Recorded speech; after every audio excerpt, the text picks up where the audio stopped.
আপনি কি জানেন কলা ব্যাকা কেন হয়? পৃথিবীর সবথেকে দামি কাপড়ের নাম কি? রাস্তার ধারে থাকা গাছের গায়ে সাদা রং করা থাকে কেন? আর কোন রঙের পোশাক পরলে মশা বেশি কামড়ায়? এই ধরনের কিছু রহস্যকর প্রশ্নের উত্তর নিয়ে হাজির হয়েছে আজকের ভিডিওতে।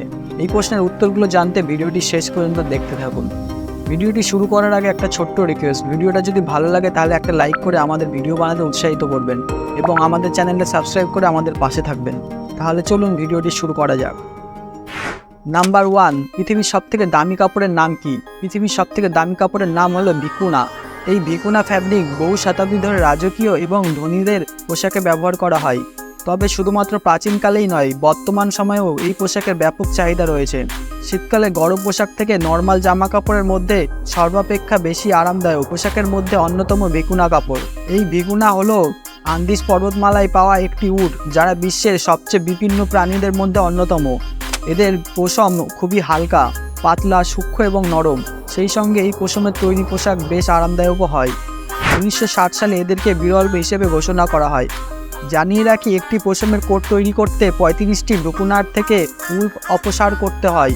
সেই কারণে ইতালিয়ান কোম্পানি লোরা পিয়ানা পেরুর আন্দিজ রেঞ্জের কাছে 5000 একর জমিতে ভিকুনাদের জন্য একটি অভয়ারণ্য তৈরি করেছে।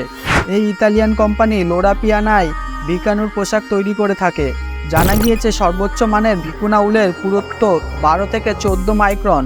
এই পশম তৈরির পোশাকের আরামদায়কতা 100-র মধ্যে 99%, যা কাশ্মীর পশমিনা ও বেবি আলপাকার থেকেও বেশি।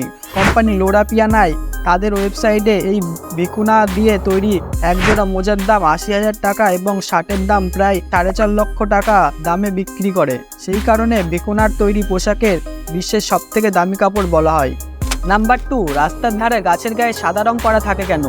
গাছে সাদা রং করার পিছনে রয়েছে বড় বৈজ্ঞানিক কারণ, যদিও কি সেই কারণ তা 99% মানুষ জানেন না।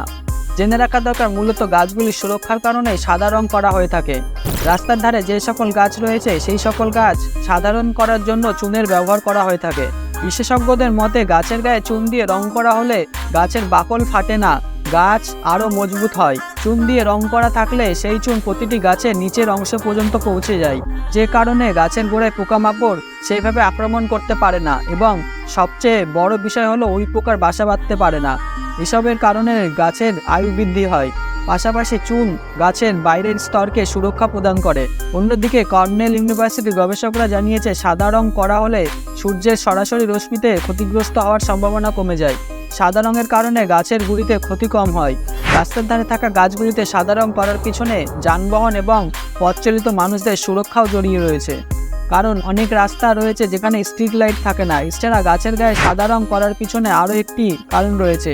সেই কারণটি হলো, রাস্তার ধারে থাকা গাছগুলিতে সাদা রং থাকার অর্থ হলো এই সকল গাছ বন দপ্তরের তত্ত্বাবধানে রয়েছে। নাম্বার 3, কলা কেন ব্যাকা হয়? পৃথিবীর কোথাও কোনো সোজা কলা দেখতে পাবেন না, সেটা কাঁচা হোক বা পাকা, সব কলাই ব্যাকা হয়। এর পিছনে একটি বড় বৈজ্ঞানিক কারণ রয়েছে যা অনেকেরই অজানা। কলা গাছে প্রথমে মোচা ধরে, তারপরে কলা হতে শুরু করে, একটু বড় হলেই ব্যাকা হতে শুরু করে। গাছে কলাগুলি বড় হওয়ার সময় ধীরে ধীরে বাঁকতে থাকে। এই কারণকে বৈজ্ঞানিক ভাষায় নেগেটিভ জিওট্রপিজম বলা হয়। এবার বলি কি এই নেগেটিভ জিওট্রপিজম। যখন সূর্যের দিকে কোনো ফল বেড়ে ওঠে তখন তাকে নেগেটিভ জিওট্রপিজম বলা হয়। সাধারণত গাছের ফলের বৃদ্ধি ফটোট্রপিজম, গ্র্যাভিটিজম ও অক্সিজেনের উপর নির্ভর করে। সেই হিসেবে অন্যান্য বৃক্ষ বা ফলের মতো কলার পাতা ও ফল গ্র্যাভিটির জন্য নিচের দিকে ঝুলে থাকে। কিন্তু কলা বড় হওয়ার সঙ্গে সঙ্গে সূর্যের আলোর দিকে বাড়তে শুরু করে, যার কারণে কলার আকৃতি ব্যাকা হয়। নাম্বার 4, মশা কোন রঙের পোশাক পরলে বেশি কামড়ায়? মাঝে মাঝে মনে হয় আপনাকে বোধহয় মশা একটু বেশি কামড়াচ্ছে। গ্রীষ্মপ্রধান এই দেশে মশা থাকবে খুব স্বাভাবিক, কিন্তু কাদের মশা বেশি কামড়ায়, কেনই বা কামড়ায় সেটা জানাও দরকার। মশার বংশ বিস্তারের জন্য প্রয়োজন জলাশয়, ফলে জলাভূমি সংলগ্ন ঝোপঝাড় এলাকায় মশা বেশি জন্মায়। মশাবাহিত রোগ থেকে মুক্তি পেতে নানা সতর্কতা তো নেবেনই, তার সঙ্গে বাদ দিন এই রং।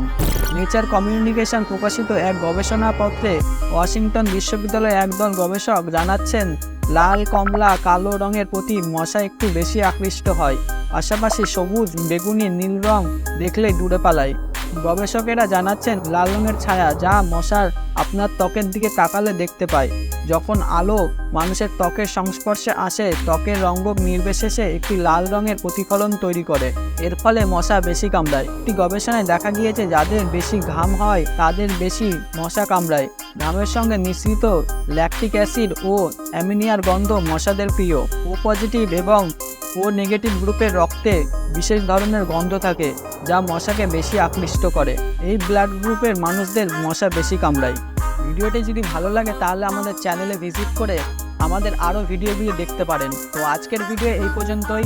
ভালো থাকবেন সবাই, ধন্যবাদ।